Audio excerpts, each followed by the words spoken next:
Salut à vous! On se retrouve aujourd'hui pour une nouvelle vidéo qui a beaucoup été demandée. Aujourd'hui, on va parler du gras. Avant de commencer, sache que si tu ne nous connais pas, il y a plein de vidéos juste en dessous. Tu peux aller jeter un œil, on aborde plein de sujets, que ce soit Vincent, moi ou tous les deux en même temps. Peut-être qu'il y a des choses qui peuvent t'intéresser. N'hésite pas aussi à t'abonner et à cliquer sur la petite cloche pour ne louper aucune autre prochaine vidéo. Sache aussi que nous t'avons fait un petit e-book gratuit pour t'aider à te remettre au sport facilement et sans souffrir. Tu peux télécharger l'e-book via le lien juste en dessous de la vidéo. C'est magique, c'est gratuit, donc prends-le, j'ai envie de dire.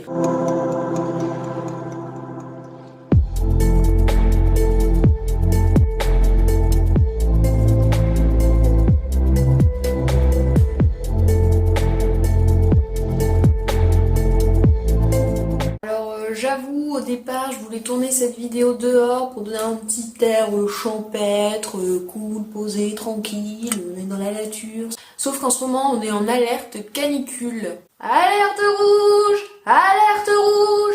Et j'avoue qu'il fait à peu près 50 degrés dehors. Non, je n'exagère pas du tout. Donc comme je suis quelqu'un de sage et de discipliné, j'écoute scrupuleusement les recommandations faites par le gouvernement. On reste à la maison, on vit dans le noir et on boit de l'eau, ok? Donc du coup, je me retrouve ici à vous parler pour faire cette petite vidéo plutôt que dehors. Voilà, maintenant on peut commencer. J'ai raconté ma vie, c'est génial, on s'en tape. Voilà. Aujourd'hui donc nous allons parler du gras. Je vais t'expliquer comment arriver à faire la différence entre le bon et le mauvais gras pour que dans tes choix alimentaires de tous les jours tu ne sois plus perdu. Reste jusqu'à la fin de la vidéo puisque aujourd'hui, petit bonus, tu verras, je t'ai concocté une petite surprise à la fin, mais pour ça il va falloir rester. Et crois-moi, ça en vaut la peine.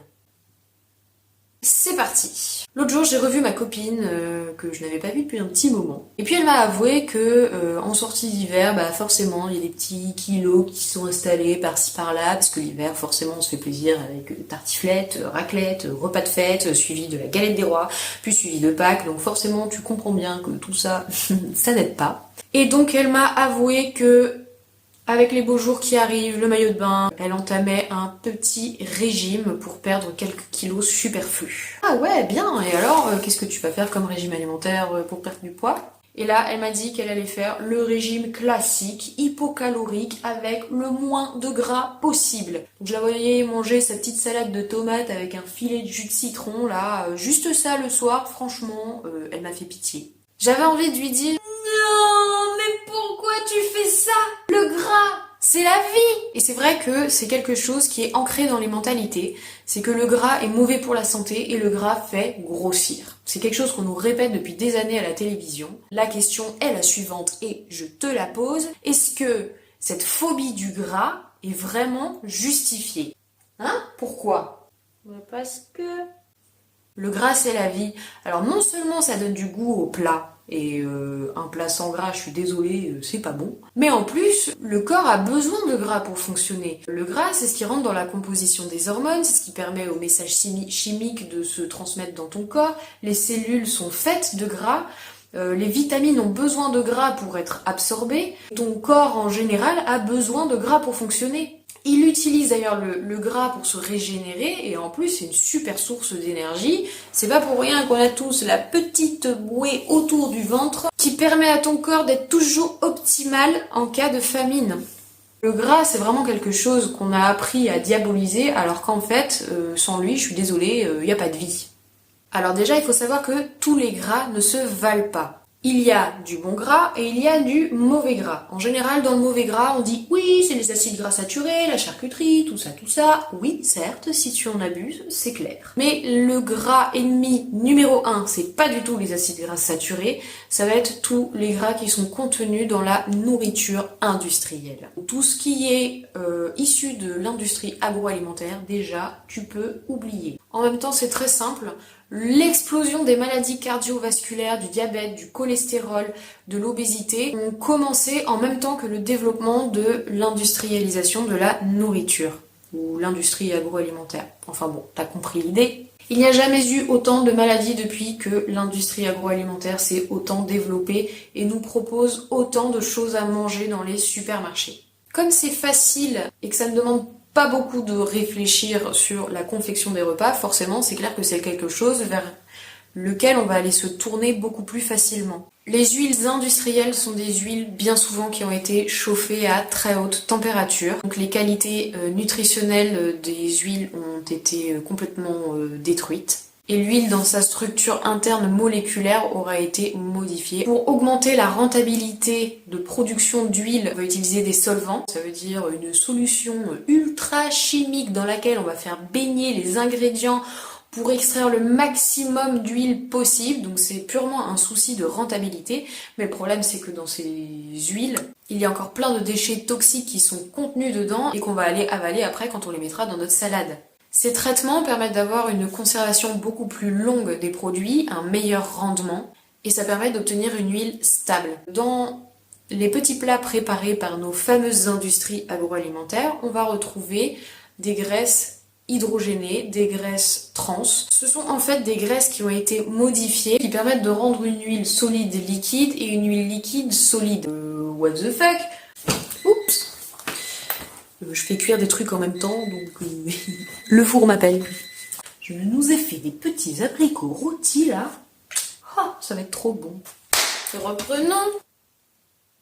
Le problème des recettes industrielles, c'est que pour améliorer le goût et nous rendre complètement accros à leurs produits, les industriels ont trouvé une recette magique qui consiste à mettre du gras et du sucre. Ça t'active un truc dans le cerveau qui fait que tu y es complètement accro, tu trouves ça bon, ça te fait des étoiles, tu peux plus t'en passer. Le problème de ce mélange gras-sucre, c'est que le sucre va causer dans ton corps un pic d'insuline. L'insuline, c'est une hormone qui va être directement responsable du stockage et donc qui va te faire stocker tout le gras qui est contenu dans l'aliment et qui va être responsable des petites poignées d'amour et du petit bidou que tu auras si tu ne fais pas attention. C'est vraiment ce mélange-là qui est le plus nocif. Et en plus, comme on a globalement un manque d'activité physique, forcément ça se stocke, et puis tu grossis, parce que tu adores les produits industriels, donc tu y retournes, et puis tu grossis. En plus c'est facile, en plus c'est rapide, t'as rien à réfléchir, tu prends, hop, au micro-ondes, terminé, on n'en parle plus, c'est prêt dans 2 minutes, on y va, on passe à table. Oui, mais dedans, tu vas manger tout ce qui est additifs alimentaires, additifs pour augmenter la conservation de ton produit, les fameuses graisses hydrogénées. Donc comme je te l'ai expliqué au début, les graisses utilisées par l'industrie agroalimentaire sont complètement dépourvues de vitamines, minéraux, oligo-éléments dont notre corps a besoin pour fonctionner. Ce sont des calories vides, elles ne servent à rien. Elles t'apportent de l'énergie, mais le corps ne pourra pas l'utiliser pour se régénérer, se réparer, se reconstruire.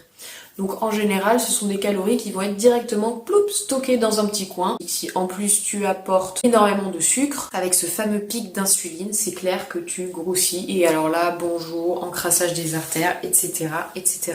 Si tu en manges de temps en temps, aucun problème. Mais si c'est ton alimentation de tous les jours, alors là, c'est clair que tu vas à la catastrophe. Ça, c'était pour le mauvais gras. Mais heureusement pour nous, il y a le bon gras. Le bon gras, c'est ce qui va permettre à ton corps de bien fonctionner, de fabriquer ses hormones, d'utiliser ses vitamines pour pouvoir te permettre de fonctionner de façon optimale.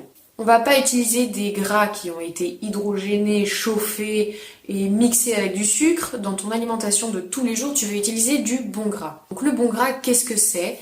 Ça va être tout ce qui est naturel. Il y a différents types de gras. Il y a les acides gras saturés et les acides gras insaturés, avec encore d'autres familles d'acides gras, donc les polyinsaturés, les insaturés, etc. Mais bon, je vais pas rentrer dans les détails. Là, le but, c'est vraiment que tu puisses faire la différence entre le bon et le mauvais gras. Les acides gras saturés sont ceux qu'on a appris à éviter parce qu'ils étaient responsables du cholestérol.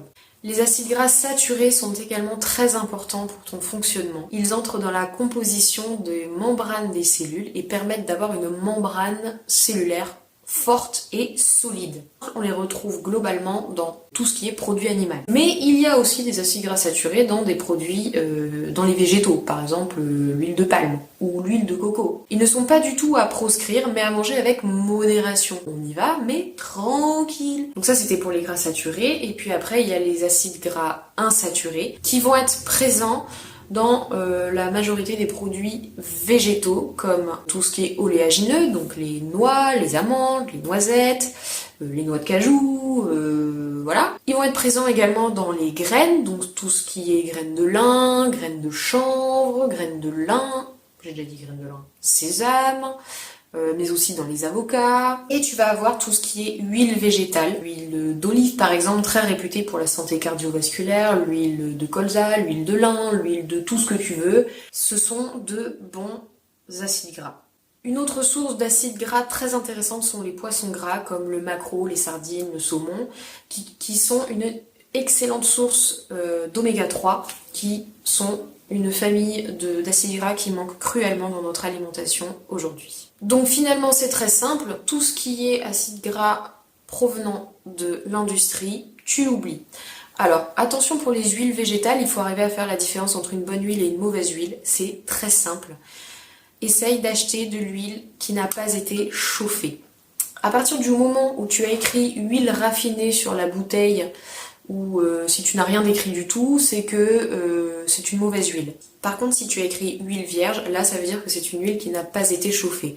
Vérifie qu'elle a été également obtenue par des procédés mécaniques.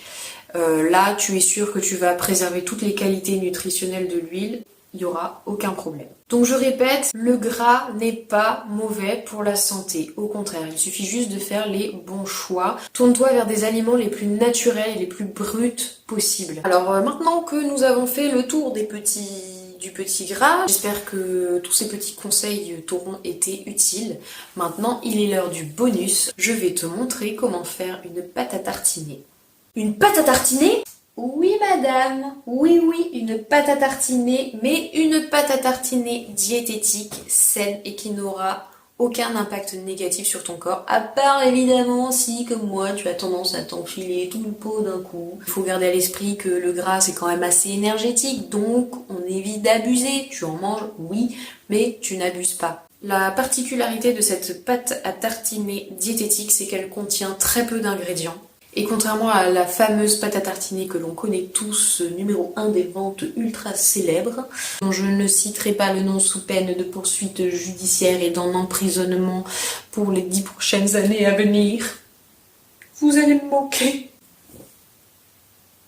Celle-ci est majoritairement constituée de noisettes. Donc on se retrouve de suite en cuisine pour te montrer comment ça se passe. Voilà, donc nous nous retrouvons en cuisine. Je vais te montrer comment cuisiner une pâte à tartiner diététique, saine, qui est tellement bonne que je te jure qu'il faut vraiment une grande force psychologique pour ne pas la manger à la petite cuillère. J'ai donc arrêté d'en faire pendant une grande période parce que c'était vraiment plus possible, je n'arrivais pas à me contrôler. Comme on est gourmand et qu'on aime bien quand même de temps en temps se faire plaisir, une petite alternative saine est toujours bienvenue. Donc c'est ce que je te propose aujourd'hui pour te montrer que tu peux te faire vraiment plaisir avec des choses simples. Ce serait trop dommage de t'en priver. Donc c'est parti, tu vas voir, c'est hyper rapide et ça te demande vraiment pas beaucoup d'ingrédients. J'ai utilisé une base d'amandes et de noisettes, mais tu peux très bien n'utiliser que des noisettes ou que des amandes. Ou même carrément remplacer tout ça par des cacahuètes. Je ne l'ai pas encore fait, mais il faut vraiment que j'essaye. Parce que la cacahuète et moi, c'est vraiment une grande histoire d'amour. Comme le gingembre, mais en cacahuète. Cette recette, j'avoue que quand je l'ai découverte, ça a été vraiment la danse de la victoire. Parce que trouver quelque chose qui te fait autant de bien moralement, sachant qu'en plus c'est bon pour la santé, franchement j'ai envie de dire que demande le peuple, hein. Je l'ai tellement adoré que tous les soirs en rentrant du travail, c'était ma motivation après une dure journée. Courage! Ce soir en rentrant, tu auras ta pâte à tartiner, sois forte, tiens le coup, vas-y, fais-le! Je m'auto-coach en fait la journée. Quand j'en ai, je suis obligée de manger tout le pot d'un coup. J'y arrive pas, ça fait un court-circuit dans ma tête, je mange tout. Oups! Je Je me suis trompée de recette. Donc pour les ingrédients, c'est très simple. Nous aurons besoin 100 g de purée d'oléagineux, 10 g de cacao non sucré, 7 g de miel. Du bon miel. Donc bien entendu, ces quantités correspondent à mes propres goûts personnels. Libre à toi d'augmenter ou de diminuer les quantités selon tes goûts, à toi de tester et à toi de trouver le meilleur mélange, celui qui te convient le mieux. J'ai juste fait ça en avance, une petite purée de noisettes et d'amandes. J'ai fait griller mes noisettes et mes amandes pendant un quart d'heure au four à 150 degrés. J'ai enlevé grossièrement la peau des noisettes. J'ai mis tout ça dans mon mixeur et j'ai mixé jusqu'à avoir une consistance lisse et homogène et presque, complètement liquide. Voilà. Donc c'est parti, nous allons prendre 100 grammes. Non, la balance marche plus. Oui, miracle de la balance. Ça là, c'est un pur délice. 102 grammes, ce sera très bien. Nous allons ajouter le petit miel. Donc le miel, j'ai mis, je crois que c'était 7 grammes. De toute façon, vous avez tous les détails de la recette sur le blog, comme d'habitude. On mélange. Le petit cacao en poudre.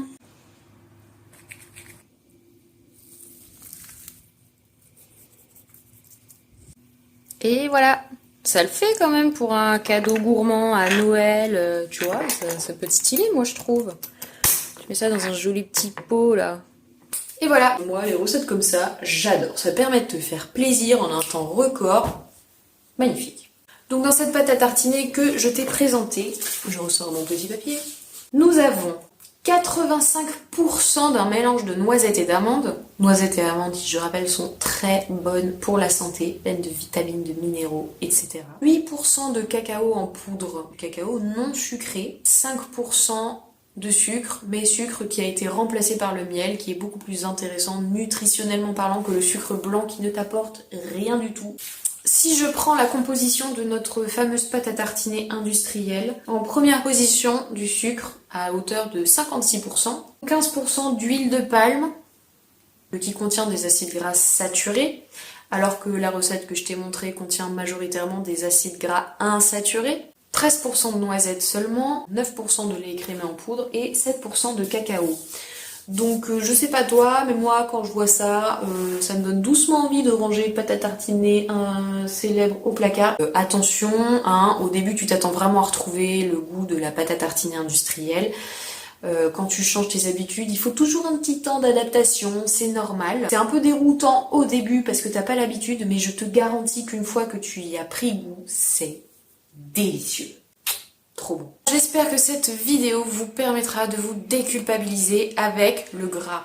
Vous pouvez manger du gras. Profitez de l'été pour vous faire des bonnes salades de tomates avec une bonne vinaigrette maison. Tant que vous choisissez des graisses de qualité, il n'y a aucun problème. Donc prenez des bonnes huiles, prenez des bonnes noix et oubliez tout ce qui est industriel et une alimentation variée et surtout une activité physique régulière. J'en profite pour te renvoyer au petit e-book gratuit juste en dessous. N'oubliez pas que tous les détails de la recette sont sur le blog. Vous trouvez tous les liens en dessous vers le blog, vers l'e-book gratuit. Voilà, j'espère que cette petite vidéo t'aura plu. Si c'est le cas, n'hésite pas à me mettre des pouces en bas de la vidéo. N'hésite pas à t'abonner et à cliquer sur la petite cloche pour ne louper aucune autre prochaine vidéo. Il y a encore plein de sujets qu'on va aborder. N'hésite pas à me laisser des commentaires pour me dire ce que tu en as pensé. En tout cas, merci à tous pour vos encouragements et vos retours positifs. Ça fait trop du bien. Voilà. Sur ce, je vais aller continuer ma petite préparation d'abricots qui est en train de cuire au four et que j'ai lâchement abandonné pour vous parler de gras. J'espère qu'ils n'ont pas brûlé. On se retrouve très vite pour de prochaines vidéos. Bye! Vive le gras!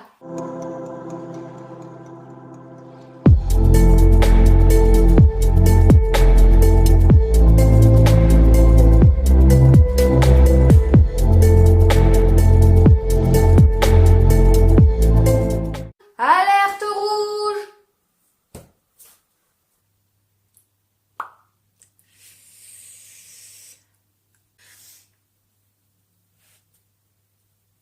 56% de sucre, car il rentre directement dans la composition des cellules membranaires, ou plutôt de la membrane des cellules, parce que des cellules membranaires ça ne veut rien dire, qui vont être